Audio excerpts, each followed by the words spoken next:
नमस्कार, स्वागत है आपका न्यूज इंडिया में। मैं हूं आपके साथ उमंग माथुर। आपको बता दें कि दिल्ली के स्वास्थ्य मंत्री सत्येंद्र जैन ने प्रेस वार्ता का आयोजन किया। इस दौरान उन्होंने कहा कि दिल्ली में पॉजिटिविटी रेट 2.1% है। पॉजिटिविटी रेट एक समय 36% थी, जो कि अब सिर्फ 2% रह गई है। लॉकडाउन की वजह से दिल्ली में अब कोरोना के मामले और पॉजिटिविटी रेट दोनों ही कम है। दिल्ली में आईसीयू में कुल 6,800 बेड में से 2,900 बेड खाली हैं। तो वहीं स्वास्थ्य मंत्री ने ब्लैक फंगस के बारे में जानकारी देते हुए कहा कि 23 मई को दिल्ली में ब्लैक फंगस के 200 से भी अधिक मामले सामने आए थे। दिल्ली में अभी तक लगभग 600 मामले हैं, जिनमें से कुछ दिल्ली से हैं और कुछ बाहर से जो लोग आए हैं उनमें ये मामले देखे जा रहे हैं।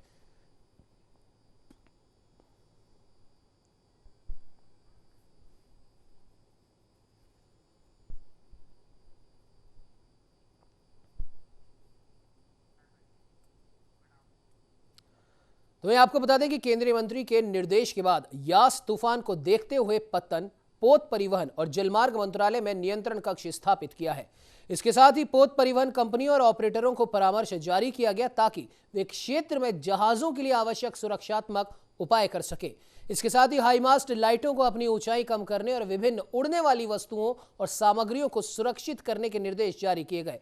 तो वहीं तूफान को देखते हुए बंदरगाह उपयोगकर्ताओं और कामगारों से संपूर्ण बंदरगाह परिचालन क्षेत्र खाली करवाया गया है और यहां सभी तट, क्रेन और विभिन्न उपकरण व मशीनरी, परियोजना स्थलों पर सामान, लोकोमोटिव और रैक, हाईमास्ट लाइटों को कम करने सहित सुरक्षा व्यवस्था की गई है।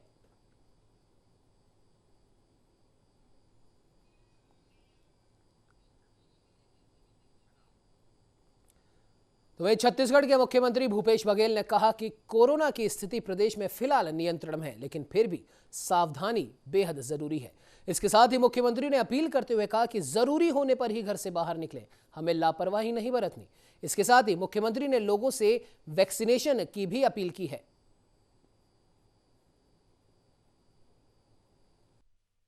पिछले 1.5 माह से हम सब कोरोना की दूसरी लहर की चुनौती का सामना कर रहे हैं।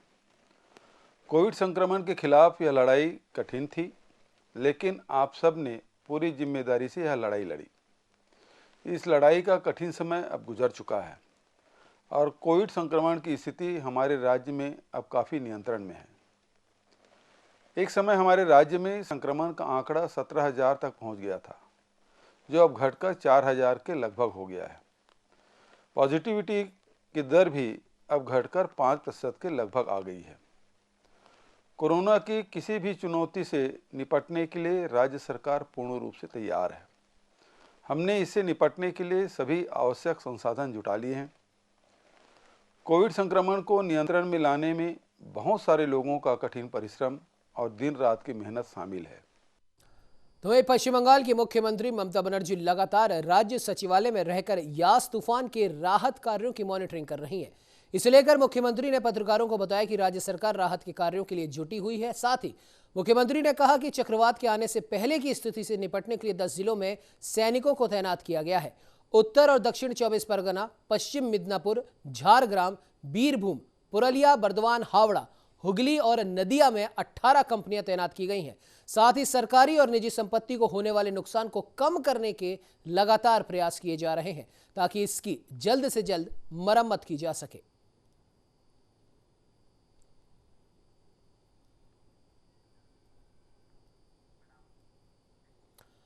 तो ये आपको बता दें कि बिहार के भागलपुर जिले में प्रेम प्रसंग का एक मामला सामने आया।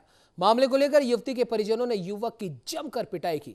घटना सुल्तानगंज थाना क्षेत्र में कमरगंज गांव की बताई जा रही है, जहां ग्रामीणों की सूचना पर पुलिस मौके पर पहुंची। पुलिस ने घायल युवक को रेफरल अस्पताल में भर्ती कराया, जहां चिकित्सक ने प्राथमिक जांच के बाद घायल को गंभीर हालत में भागलपुर रेफर कर दिया। फिलहाल पुलिस इस पूरे मामले की जांच में जुट गई है।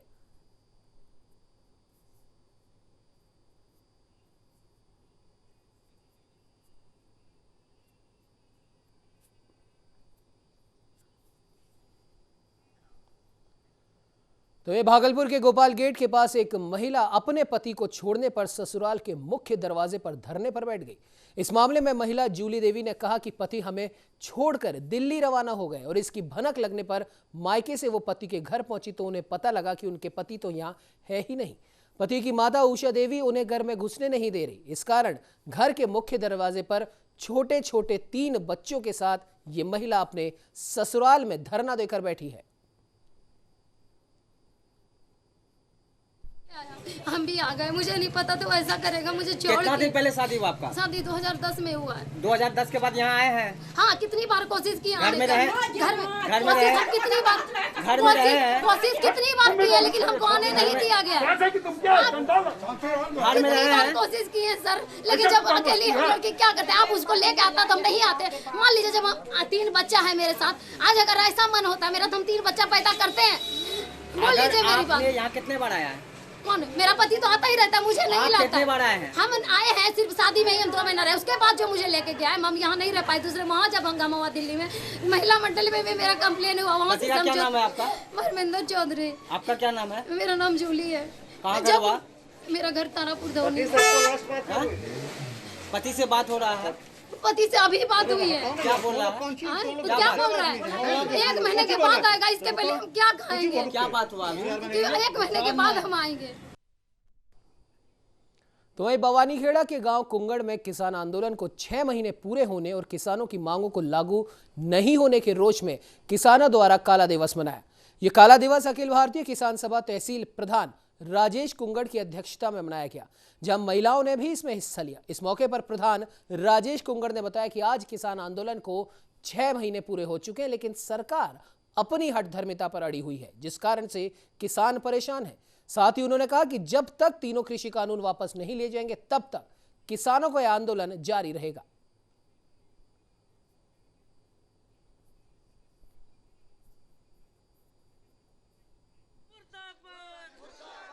किसान आंदोलन को 6 महीने हो गए और आज पूरे देश में इस मोदी सरकार की हठधर्मिता के खिलाफ काला दिवस मनाया जा रहा है। इसके माध्यम से पूरे देश में जो किसान आंदोलन, जो इन तीनों कानूनों की वापसी और न्यूनतम समर्थन मूल्य की गारंटी के साथ जो आंदोलन चला हुआ था, उस 6 महीने के उपलक्ष्य में आज पूरे देश में काला दिवस मनाते हुए और मोदी के पुतले जलाए जा रहे हैं पूरे देश में किसानों के द्वारा। कृषि कानूनों को लेके जो किसान लड़ रहे हैं पूरे देश में, आज उसको 6 महीने हो चुके हैं आज। और जो किसानों के ऊपर है ना, जो लाठीचार्ज कराया है 16 मई को हिसार में, एक तो ये जीत है, हमारी पहली जीत है कि भाई वो जो जितने भी उन्होंने केस बनाए थे वो सारे वापस ले लिए उन्होंने, ये हमारी जीत है। और जब तक यह सरकार, मोदी सरकार, केंद्र की सरकार तीनों काले कानून को वापस नहीं ले लेगी, तब तक हमारा ये जो धरना है जारी रहेगा, विरोध प्रदर्शन जारी रहेगा। और आज हम पूरे देश में काला दिवस मना रहे हैं। हर घर के ऊपर काला झंडा आज हम फहराएंगे और काली पट्टी बांध के पूरे दिन इसका विरोध करेंगे मोदी सरकार का। नहीं तो वही किसान मोर्चे के आह्वान पर किसान संगठनों ने सिरसा में बाबा भूमन शाह चौक पर प्रदर्शन किया। इस दौरान हाथों में काले झंडे लेकर दुष्यंत चौटाला और केंद्र सरकार के खिलाफ जमकर नारेबाजी की। इस दौरान मौके पर भारी पुलिस बल भी तैनात किया गया था, लेकिन प्रदर्शनकारी किसानों ने बैरिकेड तोड़ते हुए उप मुख्यमंत्री दुष्यंत चौटाला की कोठी के समक्ष प्रधानमंत्री के खिलाफ रोष जताया।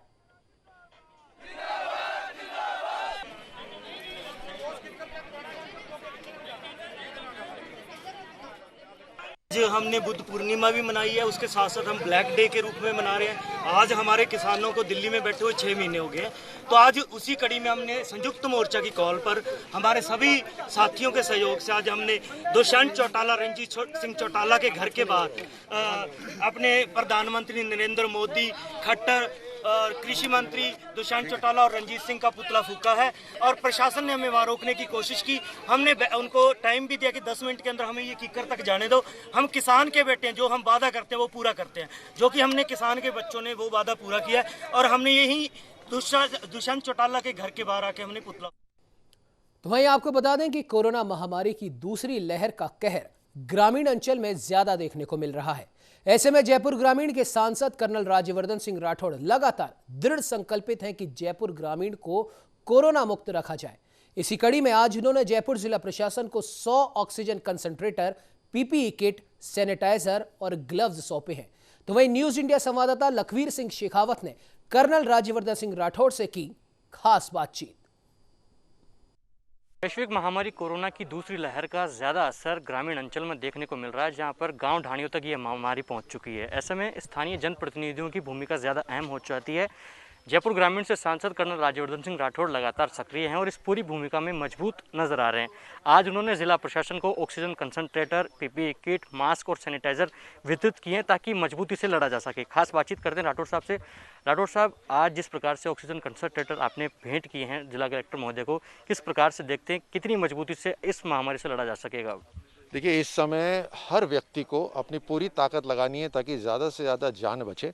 मैं तो ये चाहता हूँ कि जिस तरह से खिलखिलाती हंसी गांव में थी वो एक बार वापस लौट आए, और उसके लिए मैंने लगातार प्रशासन से और जो हमारे डॉक्टर्स हैं जो CHCs में काम कर रहे हैं, लगातार उनसे संपर्क करा। जैसी जैसी ज़रूरत थी उनका मनोबल भी बढ़ाया और उनको व्यवस्था भी दी। ज़रूरत महसूस हुई कि 13 CHCs जो कोविड केयर सेंटर डिक्लेयर हुई हैं वहाँ पर पूरा जो इक्विपमेंट है वो नहीं था। तो आज ये 100 कॉन्सेंट्रेटर जो 13 CHCs में जाएंगे, जो आज कलेक्टर साहब को हमने दिए, इससे आज की तारीख में जो कैपेसिटी है इन 13 CHCs की वो 100% फुल हो जाएगी, पूरी तरह से तैयार हो जाएंगे। हर बेड होगा वो ऑक्सीजन के साथ उपलब्ध होगा।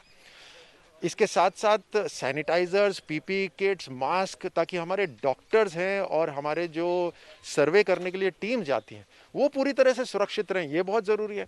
तो हज़ारों की मात्रा में ऑक्सीजन पल्स मीटर्स, थर्मोस्टैट्स, ये सारे थर्मो स्कैनर्स सब लेकर आ रहे हैं, कलेक्टर साहब को हम दे रहे हैं ताकि ग्रामीण क्षेत्र पूरी तरह से मजबूती से तैयार हो जाए। राठौड़ साहब, ग्रामीण अंचल तक ये महामारी पहुंच चुकी है, लेकिन विडंबना ऐसी है जहां पर सुविधाओं की ज़्यादा ज़रूरत थी वहां सुविधाएं शून्य है। ऐसे में आपने अच्छी पहल की है, आप फागी में ऑक्सीजन प्लांट भी लगाने की बात करें ताकि तीसरी या चौथी लहर अगर संभवतः आती है तो मजबूती से पार पाई जा सके। किस प्रकार से? बिल्कुल सही कह रहे हैं। हमें जो तैयारी करनी है वो एक लॉन्ग टर्म तैयारी करनी है, इमीडिएट तैयारी भी हो और आगे के लिए भी हम तैयार रहें। इसके लिए जैसे मैंने कहा कि प्रशासन से जब मैंने बात करी तो उन्होंने ये बताया कि ऑक्सीजन प्लांट की ज़रूरत है। मैंने कहा बताइए कहाँ पर ऑक्सीजन प्लांट लगाना है, तो रेनवाल के अंदर उन्होंने डिमांड रखी। मैं रेनवाल के अंदर ऑक्सीजन प्लांट अपने साधनों से वहाँ पे लगवा रहे हैं हम। उसके अलावा मैंने ये पेशकश भी करी है कि ऑक्सीजन सिलेंडर जहाँ पर बनते हैं, जहाँ प्रशासन संपर्क में है, वहाँ से हम अपने साधनों से ऑक्सीजन सिलेंडर खरीद के प्रशासन को दे देंगे ताकि ग्रामीण क्षेत्र में जो मरीज़ हैं वो पूरी तरह से सुरक्षित रहें।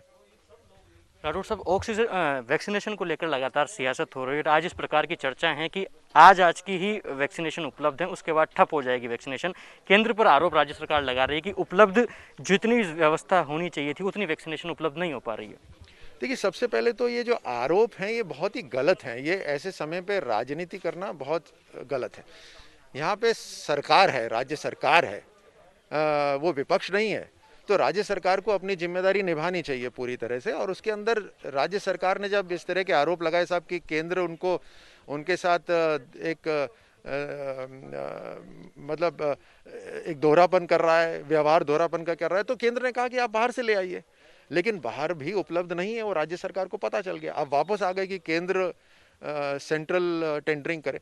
केंद्र कर ही रहा है और केंद्र ने ये कहा है कि दिसंबर के अंत तक लगभग पूरे देश के अंदर वैक्सीनेशन हो जाएगा। और उसके लिए वैक्सीनेशन का जो प्रोडक्शन है देश के अंदर उसको बहुत तेज़ी से रैंप अप करा जा रहा है। ज़रूरी ये है कि राज्य सरकार व्यवस्था बना के रखे जहाँ पर जिनको वैक्सीनेशन जिनके लिए उपलब्ध है सिर्फ उन्हीं को संपर्क करके वैक्सीनेशन के लिए बुलाए, भीड़ इकट्ठी ना करे। और ये समय है उकसाने का नहीं, लोगों को समझाने का कि पूरी दुनिया के अंदर वैक्सीनेशन कम है और उसमें भारत दूसरे या तीसरे राष्ट्र में है पूरी दुनिया के अंदर जो तेज गति से वैक्सीनेशन कर रहा है। तो ऐसे समय राजनीति नहीं होनी चाहिए। अनुमान है कि तीसरी लहर आने वाली है, ऐसे में बच्चों पर ज़्यादा असर होगा। ऐसे में चिकित्सकीय सुविधाओं को और व्यवस्थाओं को सुदृढ़ करना आवश्यक होगा। बतौर सांसद केंद्र सरकार को किस प्रकार से मुखातिब कराएंगे, क्योंकि राजस्थान में किस प्रकार की चिकित्सकीय अव्यवस्था हुई ये आपके सामने थी। तीसरी लहर में बच्चों को सुरक्षित रखा जा सके, तीसरी लहर से मजबूती से लड़ा जा सके, इसके लिए क्या कुछ तैयारी केंद्र सरकार कर रही है? देखिए, पास्ट हिस्ट्री में मैं नहीं जाऊंगा, लेकिन फिर भी संक्षिप्त में बता देता हूं कि सितंबर 2020 से लेकर मार्च 2021 तक 3 बार जो मुख्यमंत्रियों के साथ जो बैठक हुई उसमें उनको आगाह करा प्रधानमंत्री जी ने कि ये कोरोना लहर आने वाली है, आप तैयारी कर लीजिए। जनवरी 5, 2021 में 4 ऑक्सीजन प्लांट राजस्थान को दिए। तभी राजस्थान सरकार को सोचना चाहिए था ये क्यों दिया जा रहा है, इसका मतलब कुछ होने वाला है। लेकिन उसकी हम ज़्यादा विस्तार से बात नहीं करते। पूरी तरह से केंद्र तैयारी में हैं, चाहे दूसरी लहर हो, तीसरी, चौथी, कोई सी भी हो, कि हर तरह से, चाहे वैक्सीनेशन हो, चाहे लाइफ सेविंग ड्रग्स हो, चाहे अवेयरनेस हो, चाहे सुरक्षा का कोई भी और प्रबंध हो। लेकिन मैं आपको बतलाता हूं कि इसमें सबसे बड़ी जो ढाल है वो प्रोटोकॉल है कि हम मास्क लगा के रखें, दूरी बना के रखें। और जो बच्चों तक पहुंचने की जो बात है वो तभी होती है जब बाहर जो व्यक्ति जाता है, जो कोरोना से संक्रमित होकर घर वापस आता है, तो बच्चों को होता है। बच्चों को अलग से कोई वायरस बच्चों को नहीं ढूंढ रहा, लेकिन ये जो संक्रमित हो रहे हैं उसी से हो रहा है। तो इसमें भी घबराने की बात नहीं है। पहले तो बाहर सिर्फ जरूरत हो तभी जाएं और मास्क वगैरह पूरी तरह से प्रोटेक्ट करके जाएं। दूसरा, अगर लक्षण होते हैं तो घबराएं नहीं, तुरंत डॉक्टर से संपर्क करें, और संपर्क करके पहले 6-7 दिन के अंदर ही इसका इलाज संभव है। ये मेरा आग्रह है आप सबसे। आखिरी सवाल संक्षिप्त में जवाब चाहूँगा, किस प्रकार से देखते हैं आप लगातार कोरोना काल में राजनीतिक बयानबाजी को, और कितने आश्वस्त हैं कि साथ मिलकर कितनी जल्दी इस पूरी महामारी से भारत मुक्त हो जाएगा? देखिए, बहुत दुख की बात है कि ऐसी आपदा के अंदर राजनीति हो रही हो। कुछ लोग हैं जो मौका परस्त हैं, जिनको देख रहे हैं कि ये मौका लगा है, किसी तरह से देश नीचे जा रहा है, इसको और नीचे खींचो, अपने आप को ऊपर खींचो। बहुत गलत बात है। इस समय हर पार्टी, हर व्यक्ति का एक ही लक्ष्य होना चाहिए कि ज़्यादा से ज़्यादा हम जान बचाएं लोगों की। कर्नल राज्यवर्धन सिंह राठौड़ कह रहे हैं कि जल्द से जल्द भारत कोरोना मुक्त होगा, और इस दौर में जो राजनीतिक बयानबाजी हो रही है वह बेहद ही चिंताजनक है। कैमरा पर्सन रवि शर्मा के साथ लखवीर सिंह शेखावत, न्यूज़ इंडिया, जयपुर। तो वहीं आपको बता दें कि जयपुर के नाहरगढ़ अभ्यारण्य में वाणिज्यिक गतिविधियों को लेकर एनजीटी ने उच्च स्तरीय कमेटी गठित कर मामले की जांच करने और कार्रवाई करके 4 सप्ताह में रिपोर्ट पेश करने के निर्देश दिए।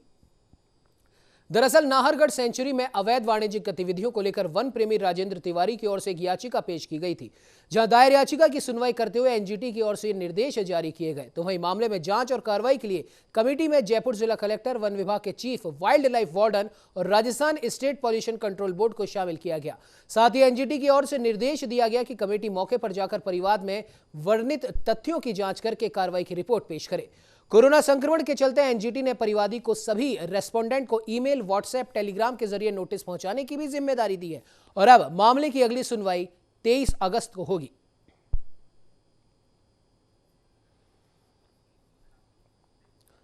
तो वहीं राजधानी जयपुर में महिला को खाना खिलाने का झांसा देकर एम्बुलेंस में गैंगरेप करने का एक सनसनीखेज और शर्मनाक मामला सामने आया। घटना मोतीडूंगरी थाना इलाके की बताई जा रही है, जहां एसएमएस अस्पताल के बाहर फुटपाथ पर रहने वाली खानाबदोश महिला को खाना खिलाने का झांसा देकर एम्बुलेंस चालक अपने साथ ले गया, जिससे थोड़ी ही दूर एम्बुलेंस चालक ने अपने एक और साथी को एम्बुलेंस में बिठा लिया, जिसके बाद दोनों आरोपियों ने महिला के साथ दुष्कर्म की वारदात को अंजाम दिया। बता दें कि पीड़िता ने मोतीडूंगरी थाने में मामला दर्ज करवा दिया और फिलहाल पुलिस ने मामले में फरार आरोपियों की तलाश शुरू कर दी है।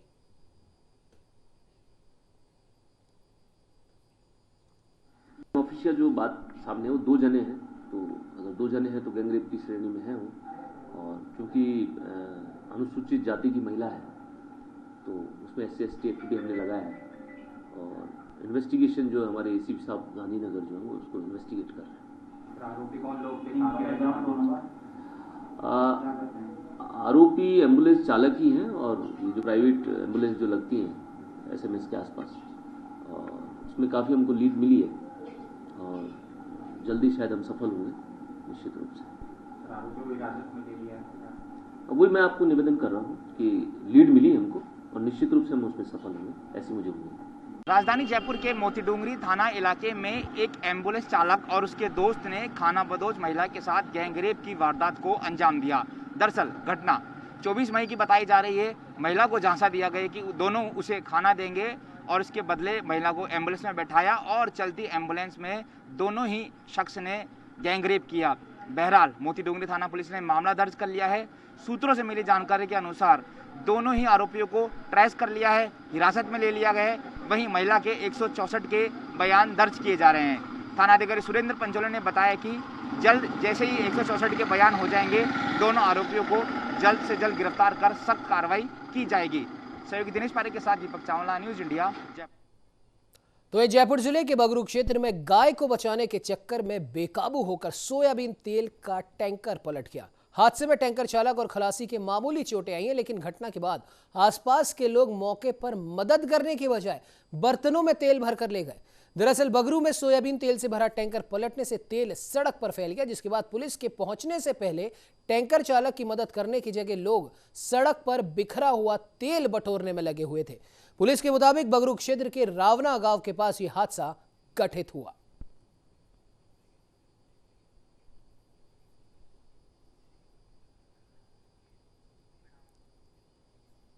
तो वहीं भरतपुर के पहाड़ी थाना पुलिस ने क्रैशर लूटपाट गैंग के 4 बदमाशों को गिरफ्तार कर लिया है।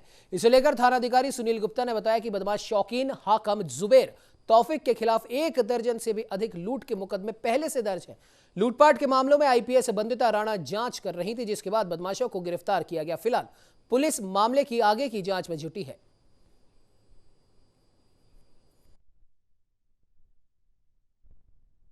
छपरा में ज्ञानेंद्र सिंह में अंशु चावला की पार्टनरशिप में एक क्रैशर है, जिसके संबंध में थाना पाड़ी पर करीब 1 दर्जन मुकदमे दर्ज है। उक्त प्रकरणों की जांच के दौरान में ये आया है कि गांव छपरा के कुछ लोगों द्वारा गैंग बनाकर उक्त क्रैशर मालिकों से अवैध धन ऐंठने की कार्यवाही की जा रही थी। उक्त प्रकरण दिनांक 1 फरवरी की रात को 1-1:30 बजे की घटना से संबंधित है। उक्त घटना में जो वहाँ क्रैशर पर स्थित आरएसी जाब्ता को एक कमरे में बंद करके ग्राम छपरा के शौकीन, तौफीक व अन्य व्यक्तियों द्वारा लूटपाट की गई थी। उक्त प्रकरण में कार्रवाई करते हुए 4 मुलजिमों को गिरफ्तार किया जाए। प्रकरण में अन्य 13 मुलजिमों को गिरफ्तार किया जाए। तो ये आपको बता दें कि कोरोना महामारी के कारण देश भर में चल रहे लॉकडाउन ने सब्जी उत्पादक किसानों की कमर तोड़ के रख दी है। किसानों के लिए पैदा हुए इन विकट हालातों में सरकार की तरफ से भी कोई विशेष बंदोबस्त नहीं किए गए। लॉकडाउन और कोरोना कर्फ्यू के चलते सब्जियों के दामों में भारी गिरावट आई है। मंडियों में सब्जियां औने पौने दामों में बिक रही हैं, जिससे किसान भी परेशान है। खेतों में टमाटर, फूलगोभी, खीरा और अन्य सब्जियों की अच्छी फसल होने के बावजूद किसान अपनी सब्जी की फसल को नष्ट कर रहे हैं। किसानों का कहना है कि मंडी में सब्जी की डिमांड बेहद कम हो गई है, जिस वजह से आधे से भी कम रेट पर सब्जी के खरीदार नहीं मिल पा रहे हैं। तो बहुत हो गया, हमें सब्जी उगाते हैं लागत लगा करके और हमें उचित भाव भी नहीं मिल रहा है। हमें सड़कों पर फेंक के आना पड़ते हैं। हम अपने बच्चों को कैसे पालें, कैसे क्या करें, हम तो परेशान हो गए सर। अब गवर्नमेंट भी कुछ नहीं कर रही है इसके लिए और हम ले जाते हैं महंगी सब्जी के। अगर लॉकडाउन नहीं होता है तो कुछ भाव मिलता हमारे, और कोई रोजगार है नहीं हमारे पास में। यार पिछली बार भी लॉकडाउन की जितनी मार पड़ी आज तक हवा नहीं वापसी हुई। जमींदारों का सौदा उठाने वाला कोई नहीं है यहाँ पर। तो बुरी स्थिति इतनी खराब हो गई जिसकी कोई नहीं। हर सौदा, कच्ची सब्जी, हर मध्य कोई उठाने वाला नहीं है। फ्रूट में तो आग लग रही है और कच्ची सब्जी को कोई उठाने वाला नहीं है। टमाटर 15 रुपए की पन्नी बेच रहे हैं 20 किलो से। करेला बेच रहे हैं 3-4 रुपए किलो का। तरबूज खरबूजा 3-4 रुपए किलो बेच रहे हैं। ककड़ी 2-3 रुपए किलो बेच रहे हैं। मिर्ची 3-4 रुपए, फिर भी उसमें सौदा नहीं उठ रहा। तो बूंदी के इलाखेरी में वार्ड पार्षद नाजिश नाज ने नगर पालिका अंतर्गत अधिशासी अधिकारी को ज्ञापन सौंपा। वार्ड पार्षद नाजिश नाज ने कहा कि शहर में कोरोना जैसी महामारी के साथ संभावित मौसमी बीमारियों के चलते नगर पालिका प्रशासन को सतर्कता बरतते हुए एहतियातन कदम उठाने चाहिए। वार्ड पार्षद नाज ने शहर की सभी छोटी बड़ी नालियों और नालों में कीटनाशक का छिड़काव और फॉगिंग करवाने की मांग की। प्रशासन से अनुरोध करती हूँ, अहिंसा मार्ग में स्थित इंद्राणी नदी एक दलदल का रूप लेती जा रही है, जिसके कारण कई प्रकार की बीमारियों का सामना करना पड़ रहा है, जिससे डेंगू, टाइफाइड, हैजा एवं अन्य प्रकार के चर्म रोग देखने को मिल रहे हैं। अतः मैं प्रशासन से अनुरोध करती हूँ, स्वस्थ भारत अधिनियम के तहत एक मॉडल तैयार किया जाए और गंदे पानी का निष्कासन शहर से बाहर किया जाए। इस बुलेटिन में फिलहाल इतना ही। देश प्रदेश की तमाम खबरों को जानने के लिए आप बने रहिए हमारे साथ और देखते रहिए न्यूज़ इंडिया।